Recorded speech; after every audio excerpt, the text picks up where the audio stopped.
नमस्कार मित्रांनो, स्वागत आहे तुमच्या एका नवीन ब्लॉगमध्ये आपल्या खूप दिवसानंतर. तर मित्रांनो, आज मी तुम्हाला दाखवणार आहे आपल्या इथं त्या दिवशी एक पाऊस पडलेला एकदम चक्रीवादळ.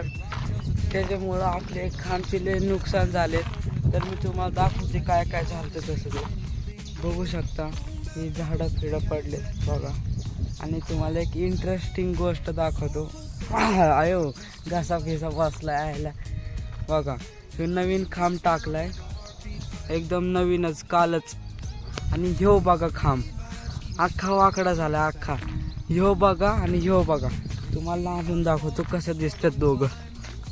आयो हा मित्रांनो, बघू शकता कसे एक उभा आणि आडवा 90 अंशाचा कोन झाला. इथं थोडाच राहिला व्हायचं. आणि त्याच्यावरचे जे पत्रे होते ना ते पण उडून ते मागं गेलेत. डेंजर काम बघा. दगडी आणि ही मित्रांनो वायर बघा. ही वायर इथून खालून नका फुटपर्यंत जाते बघा. पाल लोळल्यात वायरी, काय सांगायचं. आणि हे झाड पण पडले बघा चक्रीवादळामुळे. आणि हे तर झाड कुठं लावलेलं होतं माहित नाही. हे तर उघडूनच फेकलं त्याने बघा. एवढं मोठ्या झाडाला ते पण. तिकडं पण तसंच झालंय. नवीन खांब आहे आणि त्याच्या बाजूला जुना खांब आहे. ते पण 90 नाही 40 अंशाचा कोन झालाय तिथं. आता इथं जाऊ आपण जरा. ह्याच्यावर चढतोय आता. हो ह्याच्यावर चढून पण काय फायदा नाही. ह्यात काय मजाच येत नाही. चला खाली परत. काय फायदे चढून इथं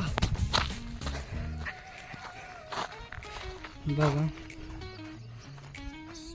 तिकडं माणसं जेवतात. तुम्हाला मित्रांनो मी एक शॉर्ट टाकला होता कालच की दाखवलं होतं. त्यात मी सगळं शॉर्टच होता तो व्हिडिओ. फक्त त्यात दाखवलं होतं मी काय काय झालंय, काय काय तुटलंय. आणि हे मित्रांनो झाडं डायरेक्ट वाकडं झाले. सरळ असतं वाकडं झाले. हो का. ही वायर असली हात नको लावायला. करण फिरण बसायचं पाहिजे गावात. इथं पण झाडं पडलेली आहेत बेकार बघा. 90 अंशांचा कोन.